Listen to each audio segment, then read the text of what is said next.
नमस्कार, मैं हूं आशीष चित्रांशी और आप देख रहे हैं the news launcher. Hot topic with Hemant Atri. Control room सीधा हेमंत जी को जोड़िए। सबसे पहले स्वागत है हेमंत भाई आपका।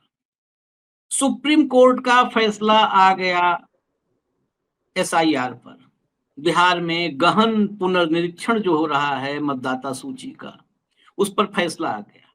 सबसे पहले इस कार्यक्रम की शुरुआत में मैं कई कांग्रेस के या विपक्ष के नेता या बहुत सारे सामाजिक कार्यकर्ता के रूप में जो लोग हैं, उनको निजी विचार मेरे हैं, उस पे मैं संदेश देना चाहता हूं कि वो सोशल मीडिया पर मतदाताओं को गुमराह न करें। मैं लगातार सोशल मीडिया देख रहा तो उस पर बहुत सारे कांग्रेस के भी कार्यकर्ता हैं, लिख रहे हैं बहुत बड़ी जीत हुई है और अब आधार कार्ड, राशन कार्ड ये भी चलेगा। कुछ भी ऐसा नहीं हुआ है। कुछ भी ऐसा नहीं हुआ है कि राशन कार्ड और आधार कार्ड चलेगा। ये सुप्रीम कोर्ट ने सजेशन दिया, सुझाव दिया है।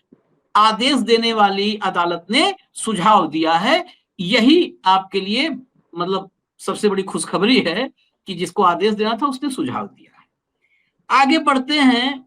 दरअसल आज जो सुप्रीम कोर्ट में सुनवाई हुई ना, ये इस देश की न्यायपालिका, इस देश की कार्यपालिका, इस देश की व्यवस्थापिका, तीनों को एक समानांतर एक साथ टेबल पे रखकर देखने का वक्त है।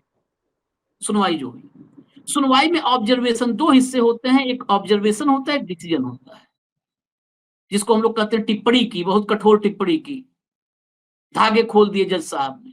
तो वो ऑब्जर्वेशन होता है और एक डिसीजन होता है। व्यू के लिए हम लोग धागे होके खोल देते हैं। हम मतलब जो तमाम साथी हैं यूट्यूब की पत्रकारिता में, तो व्यू जाए तो सुप्रीम कोर्ट ने धागे खोल दिए, सुप्रीम कोर्ट ने क्लास लगा दी तो व्यूज आ जाते हैं। ऐसा हुआ नहीं है।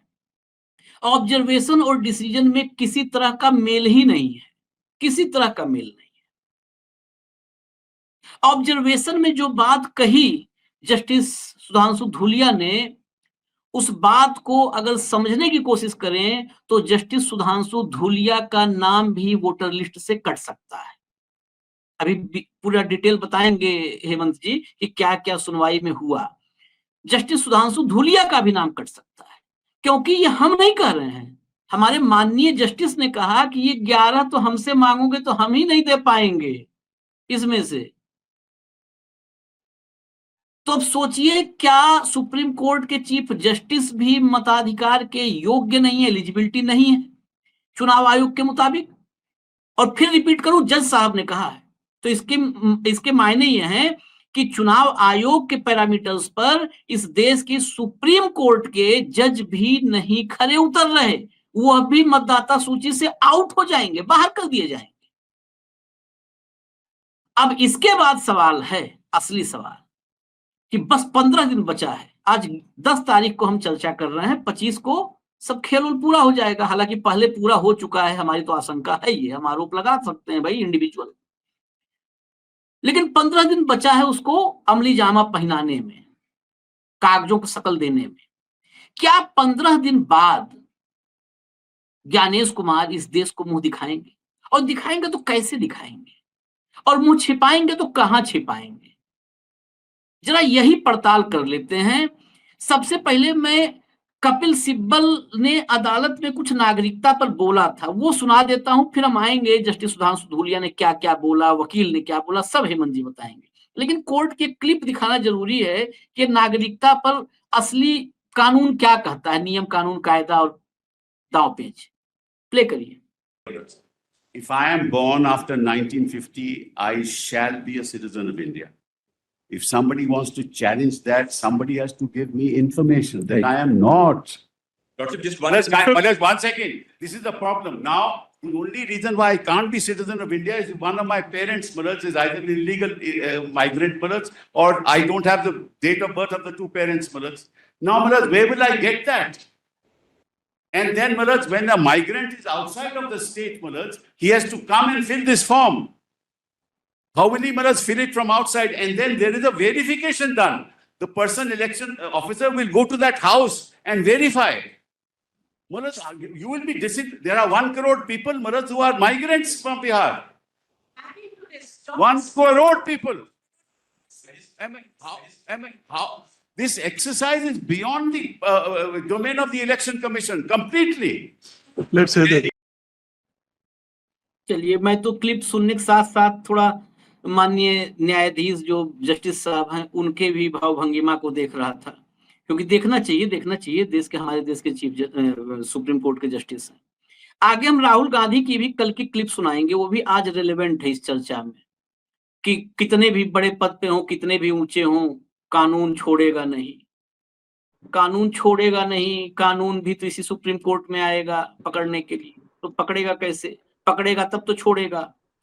हेमंत भाई, जरा पहले शुरुआत में सुधांशु धूलिया की मताधिकार उनका भी चला जाएगा क्या, इसको जरा ब्रीफ करते हुए आज पूरी प्रोसीडिंग को खोल दीजिए। धागा नहीं खोलिए, प्रोसीडिंग खोल दीजिए। आशीष जी नमस्कार, आपको सारे दर्शक साथियों को भी माफ कीजिएगा। दर्शकों से रिक्वेस्ट है कि थोड़ा लेट हो गए आज, क्योंकि 3.25 घंटे तक हियरिंग चली और एक एक शब्द सुनना पड़ा, उसको एनालाइज करना पड़ा अलग अलग तरीके से। आपने जैसे बिल्कुल ठीक कहा, शुरुआत इसी से होगा कि क्या जो 3 दिन पहले मैं और आप बात कर रहे थे कि जो कागज चुनाव आयोग मान रहा है तो हमारे पास भी नहीं है। मेरा और आपका भी बर्थ सर्टिफिकेट नहीं है, हो सकता है हमारे पास प्रॉपर्टी का कोई कागज ना हो। हम क्या करेंगे? एनआरसी बना नहीं है, जो क्या बोलते नागरिकता रजिस्टर है नहीं अभी तक, तो क्या दिखाएंगे?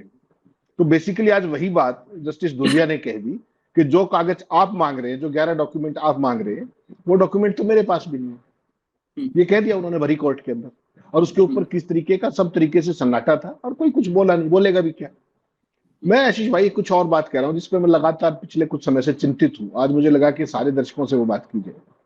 बार बार हम एक बात कहते हैं कि हमारे देश की जो न्यायपालिका है, with all due regards supreme court और हाई कोर्ट, उनका काम सुझाव देना कब से होंगे? उनका काम वर्बल डायरिया करना कब से होंगे? उनका काम है संवैधानिक पैमानों पर किसी फैसले की, किसी नियम की, किसी कायदे की, किसी कानून की, उसकी कसौटी पर कस करके अपना फैसला देना, निर्णय सुनाना। ये होना चाहिए उसका। ये जो सारी कवायद आप बिहार में चल देख रहे हैं, ये चुनाव की, जो मतदाता सूचियों की, पुनरीक्षण की, आप जो भी इसको कहना चाहें, ये एक खास तरह का पायलट प्रोजेक्ट है। इसको समझिएगा जरा, और दर्शकों को भी मैं आगाह करना चाहता हूं कि उसी भावना से समझे, उस चिंता से जुड़े। 1935 में जब अंग्रेज यहाँ पर थे तो वो क्या, किन लोगों को वोट का अधिकार दिया करते? उनकी क्या इच्छा थी? जिनके पास कोई जमीन हो, जिनके पास कोई संपत्ति हो, जिनके पास कुछ ये हो, यानी कि वो एक खास लेवल के लोग हो। सबको नहीं, एडल्ट फ्रेंचाइजी सबको नहीं, कि जो भी आदमी 18 साल का, 21 साल का, उसको नहीं, कुछ खास वर्ग के लोगों को। तो क्या जो ये मतदाता सूचियों का संघीकरण और भाजपाईकरण, और इस लोकतंत्र का भी भाजपाई और संघीकरण, क्या ये जो आज एक साइज चल रही है बिहार के अंदर, all of a sudden from nowhere, इतनी मीटिंगें की, इतना सब कुछ किया, किसी मीटिंग में कोई चर्चा नहीं की चुनाव आयोग, और ऑल ऑफ ए सडन 24 तारीख को चिट्ठी जारी कर दी कि स्पेशल ये होगा, विशेष पुनरीक्षण होगा बिहार की मतदाता सूची।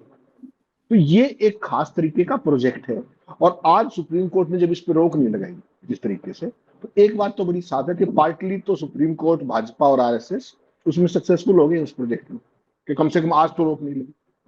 ठीक, तो उसमें सुप्रीम कोर्ट ने जो सुझाव दिए थे, तो सुप्रीम कोर्ट का काम सुझाव देना था ही नहीं, उसको आदेश देना चाहिए। उन्होंने आदेश नहीं दिया, दे स्टॉप्ड शॉर्ट, और एडवाइस करके वो भी अभिषेक मनु सिंघवी ने जब ऑर्डर लिखवाना शुरू किया, तब उन्होंने कहा कि माय लॉर्ड्स, ये तीनों चीजों का रेफरेंस कर दीजिए, आप इसे मेंशन कीजिए ऑर्डर्स के ऊपर, ये आधार, अपना एपिक, वोटर आइडेंटिटी कार्ड और राशन कार्ड, इसको आप मेंशन कर दीजिए। उन्होंने मेंशन कर दिया और सजेस्ट किया। और उससे पहले सुप्रीम कोर्ट में आज जो जो सुनवाई हो रही थी, वो दोनों जजेस ने ही पूछे सवाल। मैंने राशि चित्रांशी तो हम तो पहले पूछ रहे थे, आज जो हियरिंग हुई वो अपने आप में कई मायनों में चिंता करती है कि जिस सुप्रीम कोर्ट में केवल लॉ पॉइंट्स के ऊपर बहस होती थी, केवल लॉ पॉइंट्स, उसमें किस तरह की बातचीत हुई। दोनों जजेस ने जो सवाल पूछे उनको मैं बहुत बारीकी से आपके सामने, बहुत ही ब्रीफ में, ज्यादा लंबा नहीं जाऊंगा ना टेक्निकल में जाऊंगा, बहुत बारीक में। जस्टिस सुधांशु धूलिया और जस्टिस जोयमाला बागची की बहस, 3.25 घंटे बहस हुई। जबरदस्त भीड़ थी कोर्ट के अंदर, आपने देखा कोर्ट रूम के अंदर। भारत सरकार की तरफ से तुषार मेहता थे सॉलिसिटर जनरल, वो तो वर्चुअली जुड़े हुए थे, लेकिन उन्होंने कोई बहुत लंबा चौड़ा योगदान दिया नहीं। ये इलेक्शन कमीशन और इनके बीच में रह गया, पिटिशनर्स के बीच में। के वेणुगोपाल थे चुनाव आयोग की तरफ से, राकेश द्विवेदी थे सीनियर एडवोकेट, और मनिंदर सिंह। इधर से जो थे अपीलेंट से, वो गोपाल शंकर नारायण, आपने देखा जिस तरीके से बड़ी जबरदस्त बहस कर रहे थे। कपिल सिब्बल थे, अभिषेक मनु सिंघवी थे, वृंदा ग्रोवर थी। सुप्रीम कोर्ट ने जो सवाल खड़े किए, जो सवाल मैं और आप कर रहे थे, वही सारे सवाल सुप्रीम कोर्ट ने खड़े किए। ये जरूरी है दर्शकों को ये पूरी स्थिति समझाना। सुप्रीम कोर्ट ने कहा कि आपकी प्रक्रिया जो आप कर रहे हैं उसमें कोई बुराई नहीं है, लेकिन ये कई महीने पहले कर लेनी चाहिए। बिल्कुल सही बात है, आपको अधिकार है, आप कर सकते थे। इतने शॉर्ट नोटिस पे क्यों? आपको पता था, बिहार के चुनाव की डेट भी पता है, इसमें बिहार में कितने वोटर हैं वो भी पता है, कितना लंबा प्रोसेस है ये भी पता है। तो एक लंबी प्रक्रिया थी, आप उसको पहले कर लेते। सुप्रीम कोर्ट ने ये कहा अपनी ऑब्जर्वेशन। फिर क्या कहा कि नागरिकता की जांच करना आपका काम नहीं है, वो होम मिनिस्ट्री का काम है। ये जजेस ने कहा, इसमें एक भी शब्द हमारा नहीं है, ये ईसीआई का काम नहीं है, ये होम मिनिस्ट्री का काम है। आप उसमें मत जाएं, उसकी अपनी एक न्यायिक प्रक्रिया है नागरिकता की। और साथ ही ये भी कहा कि जो जनप्रतिनिधित्व कानून है उसमें नागरिकता का प्रावधान है, तो लेकिन ये भी नहीं है कि चुनाव से ठीक पहले ही होना चाहिए, इसको पहले कर लेते हैं आप, अब करने की क्या जरूरत पड़ेगी। और इस पे तो अभी थोड़े दिन पहले लोकसभा का चुनाव हुआ है, उनका इतनी देरी क्यों की? यदि करना ही था तो ये आपको पहले करना चाहिए था। और अकेले बिहार में क्यों कर रहे हैं, पूरे देश में क्यों नहीं करते? बात तो जाएगा भाई, बिहार स्पेसिफिक क्यों, पूरे देश में करिए, ऐसी बात है तो, इतना ही महान काम है तो। और उन्होंने कहा कि नवंबर में चुनाव है, उससे एन पहले ये सब कर रहे हैं। और फिर जस्टिस बागची कहती हैं, इसका जवाब क्या दे रहे हैं ये देखिएगा, बड़ा इंटरेस्टिंग ये सवाल थे। और उसके ऊपर जो राकेश द्विवेदी थे सीनियर एडवोकेट, वो क्या कहते हैं कि माय लॉर्ड हमें ये पूरा करने दीजिए, आप बीच में मत आइए, इस पर रोक मत लगाइए, आप ड्राफ्ट सूची आने दीजिए, उसके बाद कर लीजिए जो कुछ आपको करना है। उन्होंने ये कहा कि प्लीज कोई चीज एडिशन मत कीजिएगा, जो हमने 11 डॉक्यूमेंट कहे हैं उसमें कोई भी चीज मत जोड़िएगा, ये वकील कह रहा है इलेक्शन कमीशन। उसके बाद जस्टिस, मैं दर्शकों पे छोड़ रहा हूं, मैं जो बातचीत हुई केवल वो बता समझ जाए सारी चीज। जस्टिस बागची कहती हैं कि हम चुनाव आयोग जैसी संवैधानिक संस्था के कामों में हस्तक्षेप से कतराते हैं। बड़ा महत्वपूर्ण है ये, कतराते हैं। नागरिकता और पहचान, इसमें हम नहीं फंसना चाहते। आपने जो 11 डॉक्यूमेंट लाए हैं ये कंप्लीट नहीं है, इस पे सोचना चाहिए, ये बातचीत हो रही है। और जो एडीआर है, जो तमाम महत्वपूर्ण मसलों पर, इस देश के चुनावी सुधारों पर जो याचिका करता है, जो उसने बड़े बड़े फैसले लिए इस देश के लोकतंत्र को बचाने के लिए, तमाम पिटीशन फाइल की, उसके बारे में वकील क्या कहते हैं चुनाव आयोग के, वो सोचना सुनना बड़ा महत्वपूर्ण। वो ये कहते हैं, एडीआर पे निशाना साधते हैं, वो कहते हैं कि इनमें से कोई भी व्यक्ति, एडीआर को कहते हैं, बिहार का वोटर नहीं है। फिर उनकी पिटीशन का आधार क्या है? सुप्रीम कोर्ट को कहते हैं कि आपके सामने वो लोग हैं जो पहले आर्टिकल लिखते हैं अखबारों में, यानी कि आर्टिकल लिखना बुरी बात है, लोकतंत्र को बचाने की बात करना बुरी बात है, पहले आर्टिकल लिखते हैं और फिर याचिका दायर करते हैं। ये राकेश द्विवेदी साहब कह रहे हैं। मुझे इस पर गंभीर आपत्ति है। कोर्ट ने इससे पहले भी इनको अप्रिशिएट नहीं किया है और आज फिर एडीआर वही कर रहा है। एडीआर ने क्या गलत कहा, उसका मेरिट पे जवाब दे दीजिए ना, उसकी petition, why you are personalising it. उनकी बातों का जवाब नहीं है आपके पास, तो इस तरह की लफाजी करने का। तो फिर जस्टिस जो बागची है वो कहती है कि ये आपके महत्वपूर्ण बिंदु नहीं, आप अपने महत्वपूर्ण बिंदुओं पे आइए। यानी कि जो कोर्ट ऑफ लॉ है उसके सामने इस तरह की हल्की फुल्की बातें करके बहस को लंबा चल जाता है। उसके बाद सिंघवी साहब ने एक लाइन कही, उन्होंने कहा कि अगर एक भी वोट गलती से कट गया तो level playing field completely disturb हो जाएगा। और इसमें तो एक व्यक्ति नहीं, या तो लाखों करोड़ों लोगों के नाम कटने के चांस। जज ने कहा कि बिल्कुल हम इस बात से सहमत हैं, ये बड़ी आशंका।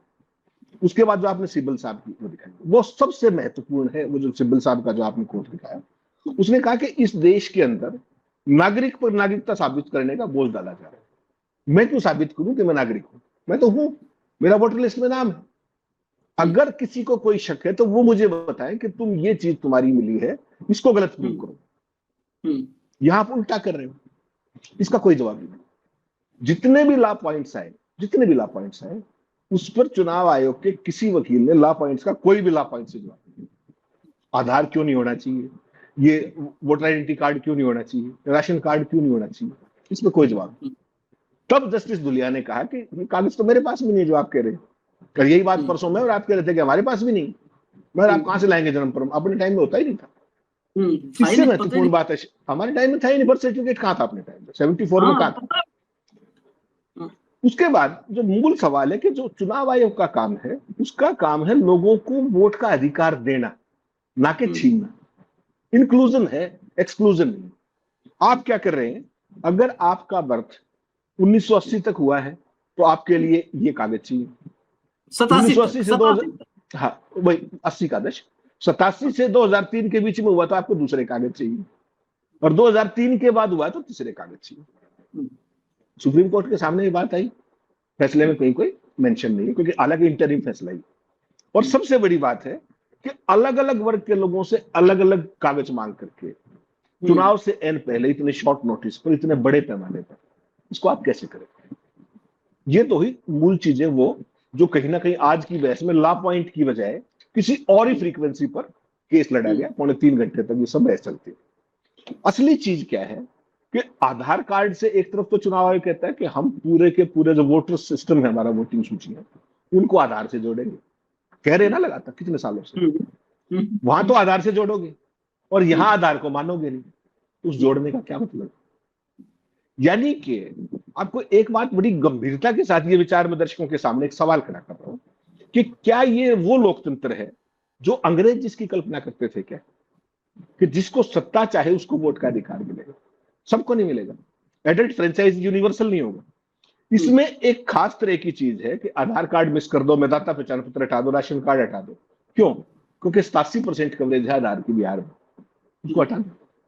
ये भी बात आई कि कुछ हिस्सों में मान रहे हैं, पटना वाली साइड में उसको आधार कार्ड को स्वीकार किया जा रहा है, जो माइनॉरिटी वाले एरियाज है उनके अंदर नहीं माना जा रहा है, जो अभी एक्साइज चल रही है।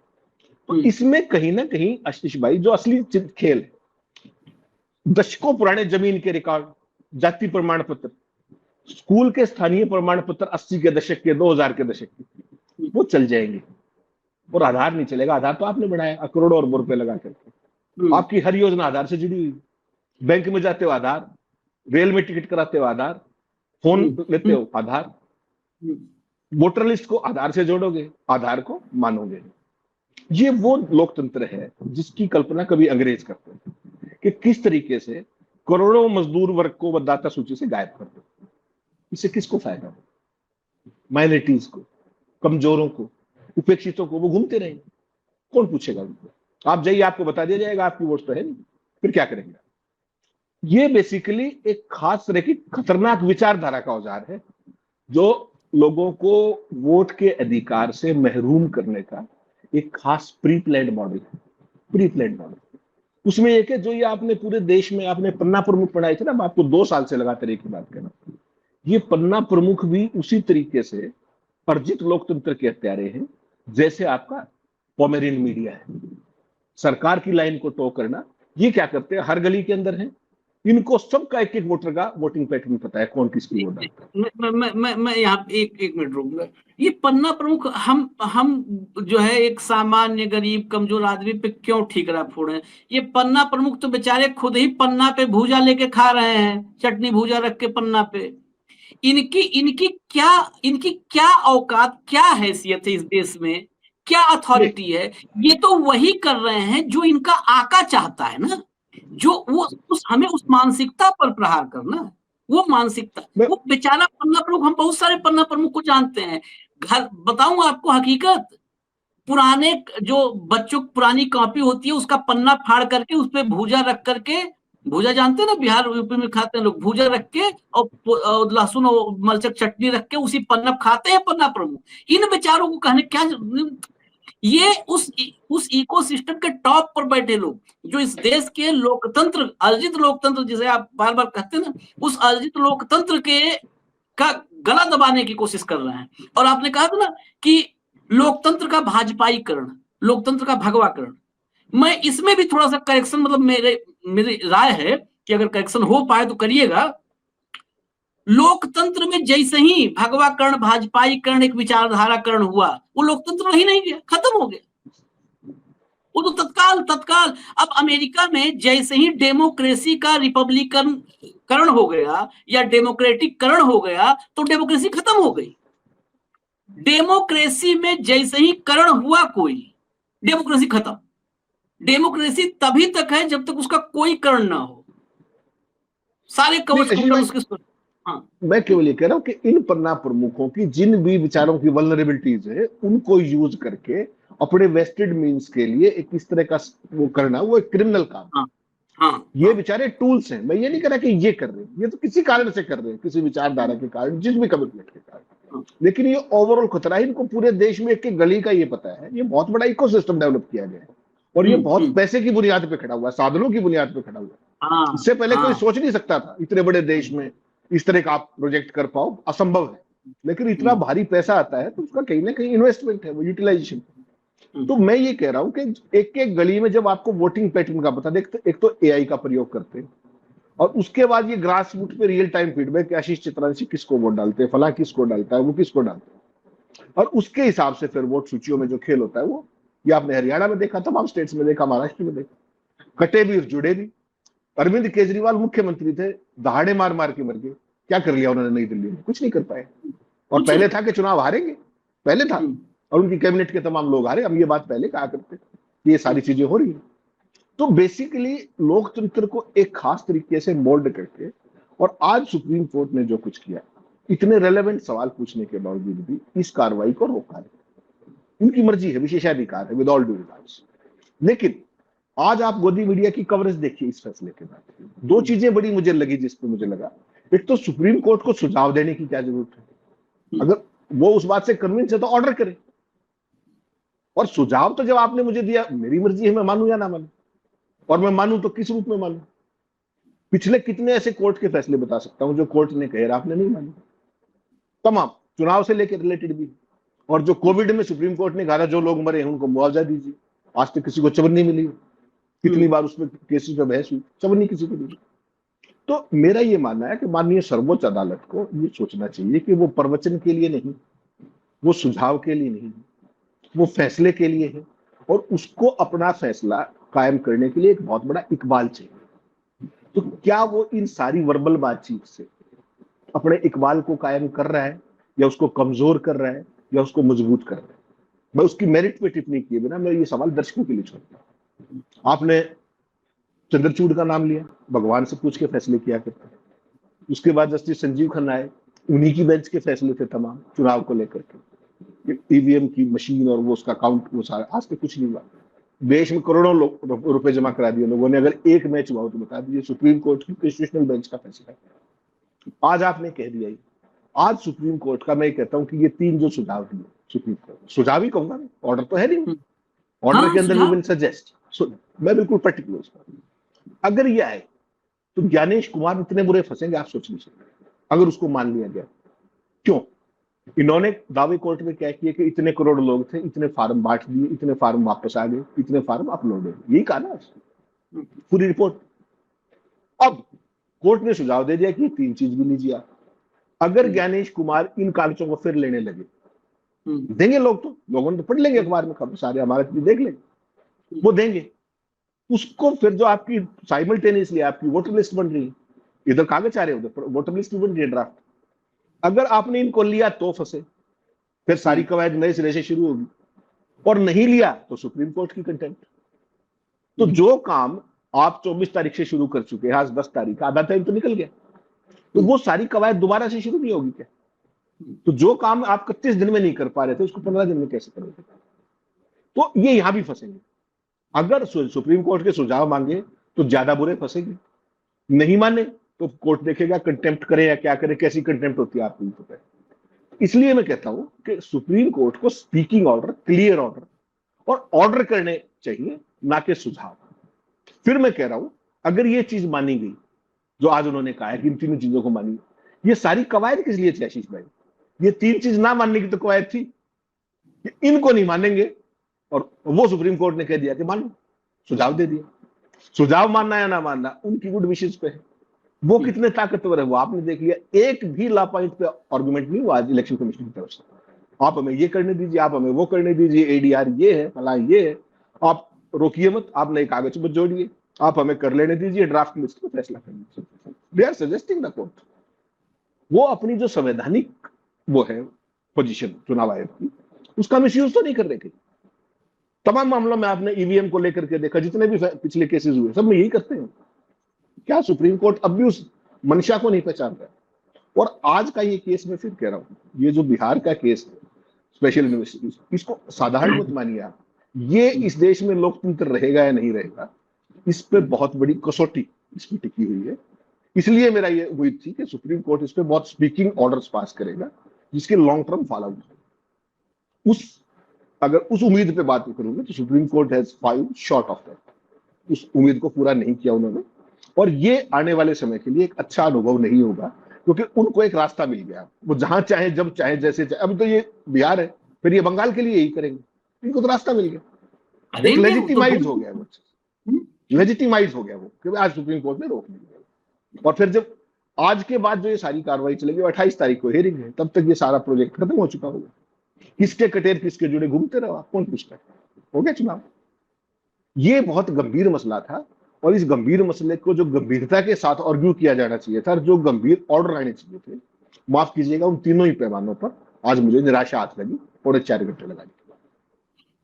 इसीलिए चलते चलते शुरुआत जहां से किया था अंत वहीं से करेंगे कि जब गंभीरता नहीं थी तो लाइटर नोट वाली बात को ही ले लेते हैं। जब गंभीरता थी ही नहीं, लाइटर नोट में यही है कि उत्तराखंड से शायद हैं जस्टिस धूलिया, इनका नाम ज्ञानेश कुमार को काट देना चाहिए, क्योंकि भरी अदालत में उन्होंने कहा है कि 11 तो मांगोगे तो हम भी नहीं दे पाएंगे। तो इससे ज्यादा ये मैं उसी नोट में कर रहा हूं जिस अंदाज में बहस हुई है, उसी अंदाज में कि भाई फिर सबसे पहले सुप्रीम कोर्ट के चीफ जस्टिस, सुप्रीम कोर्ट के जस्टिस का जो है आप मतदान का अधिकार छीन लीजिए। क्या कर पाएंगे ज्ञानेश कुमार? अब 15 दिन बाद क्या मुंह दिखाएंगे? एक ही आप लोग से 30 सेकंड में निवेदन है, दुनिया में पहला लोकतंत्र बना था ऐसा जहां पर कोई मताधिकार से वंचित नहीं था, बाबा साहब ने ऐसी व्यवस्था की। जब बड़े बड़े विकसित देशों में भी ब्लैक या कहीं कुछ छोड़ा हुआ था, बाबा साहब ने इस देश के हर नागरिक को मताधिकार दिया। जिनके गले में मटका लटकाया गया था उनके भी मताधिकार की कीमत उतना ही थी। आज इस देश के एक दलित सबसे निचले पायदान पे खड़ा व्यक्ति, उसके भी एक वोट की कीमत 1 वोट है। और अडानी अंबानी से भी बड़े वाले अडानी, वो भी वोट डालेंगे, बटन दबाएंगे तो एक का वोट गिरता है। ऐसा नहीं है कि वो दबाएंगे तो 10-12 खटाखट निकल जाए, एक ही निकलता है। ये दिया था बाबा साहब ने। जो कहते हैं ना कि बाबा साहब हमारी आत्मा में, ये बाबा साहब को जो बना करके जो है उसका दलितों के लिए एटीएम बना रखा है ना वोट का, ये बाबा साहब के विचारों के सबसे बड़े दुश्मन हैं।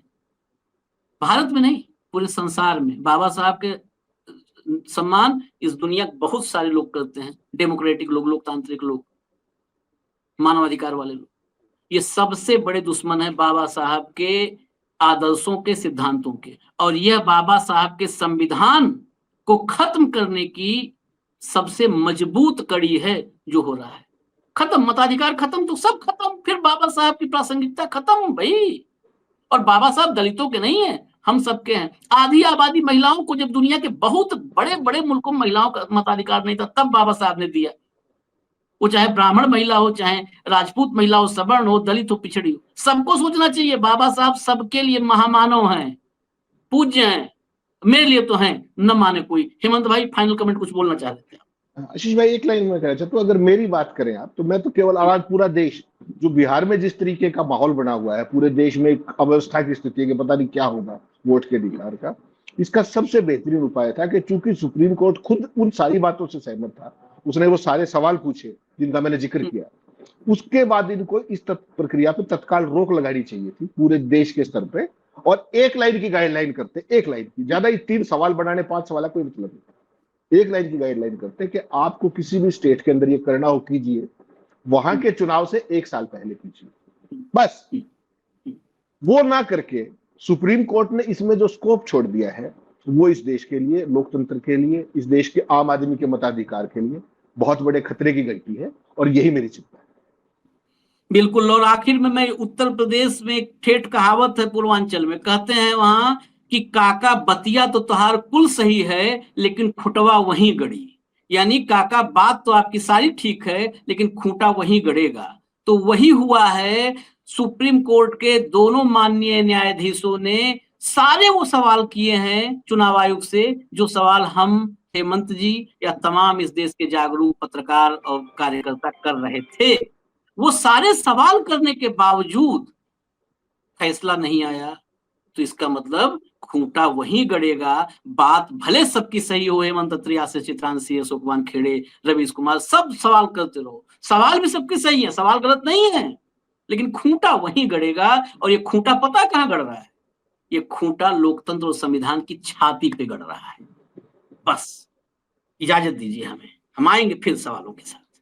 नमस्कार, धन्यवाद हेमंत भाई।